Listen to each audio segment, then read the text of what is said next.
Okay, guys, a few weeks ago I said that I would talk further about the what I called the absurdity of the nerf of the MT-25 in 9.18. Now this game is 9.8, 10 patches earlier. We're talking, I think, April of 2015. And my contention in this video is that before the nerf, before the April 2017 nerf of the MT-25, it was, I won't say barely adequate, but it was just a little bit better than barely adequate for its role before the nerf. And now it's completely inadequate because it does not have the speed to escape its tormentors. And the T-71 DA, the T-71 CMCD, the E-25, the whole bunch of autoloaders with the 8-round clip, the 1357s, and it faces those vehicles all the time, a bunch of Tier 7s. And the deal for light tanks has to be, if they are not able to fight mano a mano with their opponents, they have to be given a margin of speed in order to escape. And at 72 kilometers an hour, it was barely adequate, and I'm going to demonstrate that to you. At 62, it's totally inadequate. All those vehicles I just mentioned, all those Tier 7 autoloaders, and the E-25 might as well be an autoloader with its high rate of fire. They're now faster than the MT-25. And, you know, Wargaming's favorite word is balance, even though they don't follow that rule. And this is a perfect example of, you know, a really fun tank that had a limited role. You know, it wasn't able to brawl.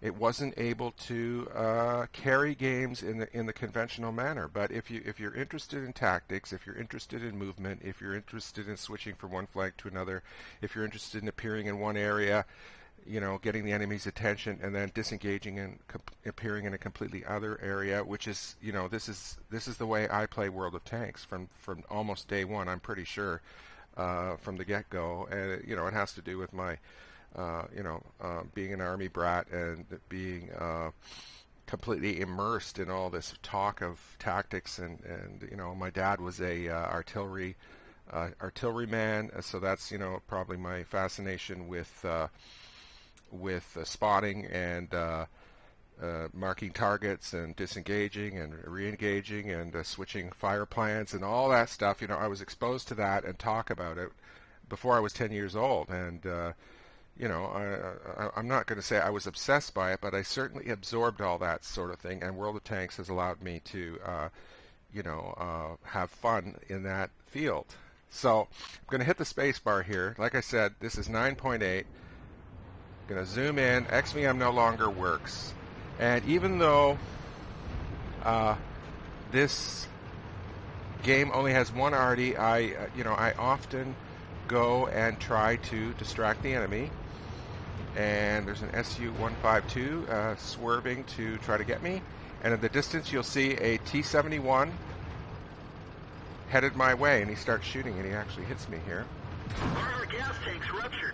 We're low on fuel. There, 2 hits from distance, but unfortunately for him, this arty didn't, you know, that thing's got the speed. The moment I was detected approaching him, you know, instead of getting that shot, he should have run away, headed towards the SU, or the T-71. So I'm going to kill this guy, and, you know, this is a demonstration of the inadequacy of the gun. You know, how many hits is this to finish this thing off? 6?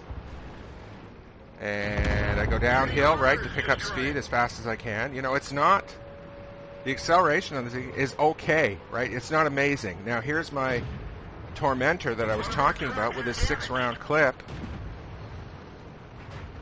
And I guess he reloaded, and then, I mean, how many shells is this? So you can see I can barely get away from him. And, you know, the MT is not. Look at the speed here. Right? It's not a speed demon. That T-71 has kept pace with me almost. And now, what I just did in this tank would be impossible. I guess he's reloaded. No, he's... So, I didn't go back and count the shells. But there's a perfect example of the fact that at that time, before 9.18, the tank was adequate for its role. I would say it was balanced, and just because it no longer faces tier 9s is practically meaningless, because the opponents that it has to deal with on a regular basis are all from lower tiers, right? It can always get away from heavies. It can with difficulty get away from mediums, but now it cannot get away from a determined opponent in a tier 7 that probably has a clip and can just wipe this tank out. And that's another factor, is that, I used to call this thing the Pillsbury Doughboy. It was a bit of a love-hate relationship, because compared to the T50, which I performed essentially the same function, this thing bounced far fewer shells.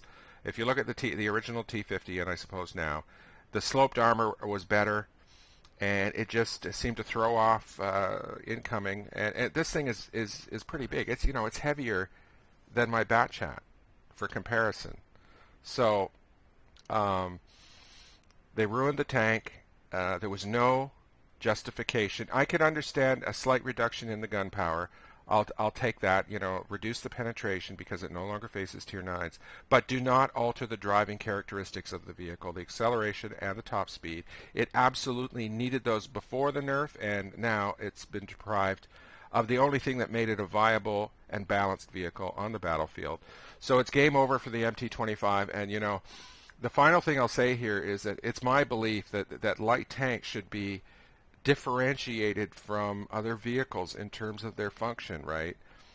Reduce their gun power and allow them to roam the battlefield and be effective in that way, in a tactical way, in a staging surprise attack, staging all sorts of maneuvers.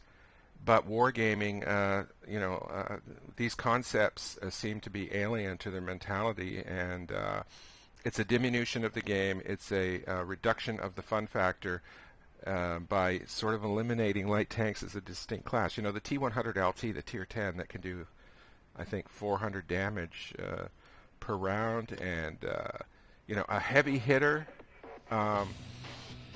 not really suitable for the game as a light tank. Just call it a medium. It's practically a medium tank. Anyways, it's game over, and I hope you guys enjoyed the video.